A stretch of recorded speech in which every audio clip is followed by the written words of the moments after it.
Abby and Libby were two 8th graders who were murdered on a hiking trail in Delphi, Indiana. 4 years later, their killer is still out there. But could a new lead help solve the mystery? Here is today's True Crime Chronicles.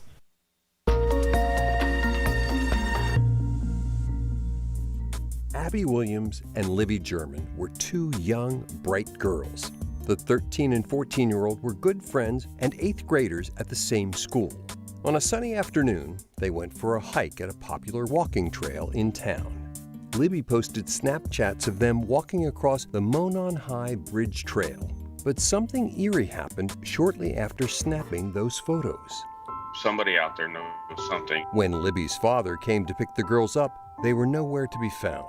Their calls went silent. Abby's family rushed over to help search, but no sign of them. The families called 911, and search crews took over the trails. The next day, a volunteer searcher made a grim discovery near the edge of the water of Deer Creek. It was the girls' bodies, lying just half a mile from where the last Snapchat was taken.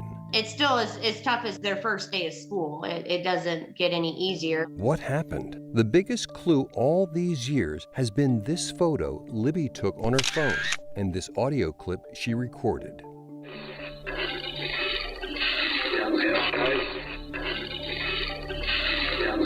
The grainy video shows a man calling over to the girls.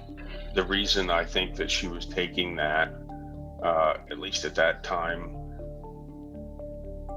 I'm sure she didn't understand what was about to happen, when she took that video, but she was probably going to come home and show me and say, hey, look at this guy who's out there.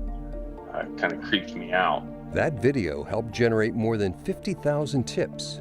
We likely have interviewed you or someone close to you. We are confident that you have told someone what you have done. But years later, still no arrests. I feel very strongly that there's a very good chance that it was somebody from the area that knew this area at one time, because it just seems a little strange to have it be otherwise. Who is this man? I get frustrated just like the rest of them. Like I said, I've been here since the start. It's affected my life in different ways. It affects all these officers that have worked the case.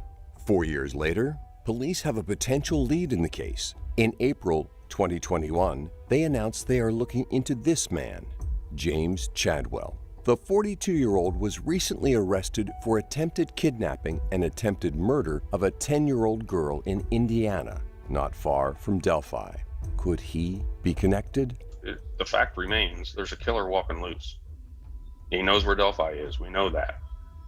He struck here once, and so far he's gotten away with it. It's a big new lead that could finally bring closure to this community. To the murderer, I believe you have just a little bit of a conscience left. We will not stop. Earlier, Lindsay and Al spoke with a reporter who's been following the case. Take a look. We're joined by 13 News reporter Emily Longnecker in Indianapolis, Indiana. Thank you for being here. So, Emily, you've covered this case since the beginning. Just a few weeks ago, police announced they're looking into James Chadwell as a possible connection to the case. What can you tell us about him? Well, investigators have stopped short of calling him a suspect or even a person of interest, but they are looking at him to see if he could be connected to this case by virtue of what he has just been arrested for. A young girl in his neighborhood went into his house to pet his dog. He invited her in and he brought her down in the basement, this is according to investigators, and attacked her and tried to strangle her and told her if she told anyone or screamed that he would kill her. So they are looking at him. They are seeing if there's a possible connection. Wow. All right. Well, Emily, we appreciate how close you are to this story. And over time, you've developed a close relationship with the girl's parents. What have they told you? And just overall, how are they doing? I don't think anyone expected to still be here 4 years in with this case unsolved. So this has been a difficult year for them as they watch all the other kids hit the milestones like prom and, of course, getting their driver's license, these kind of things. Both families tell me that they wake up every day saying to themselves, today is going to be the day. And they just, they keep that hope at the forefront. always, because they don't have a choice. Libby's grandfather, told me that, in the forefront of his mind always is there's a killer out there somewhere, a killer that knows where Delphi is, a killer that has struck in Delphi, and it's his prayer every day that that person doesn't strike again. How has this tragic story impacted just the community right there in Indy?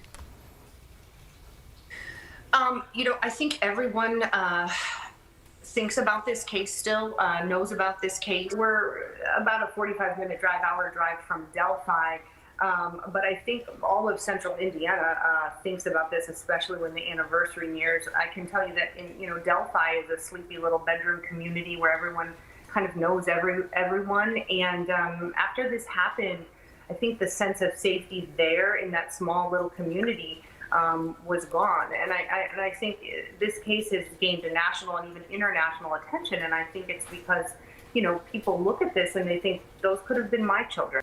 Right, so all you guys are doing to stay on top of this case is so important. So everyone can learn much more about this case and updates at WTHR.com. Emily, thank you so much. We'll be right back.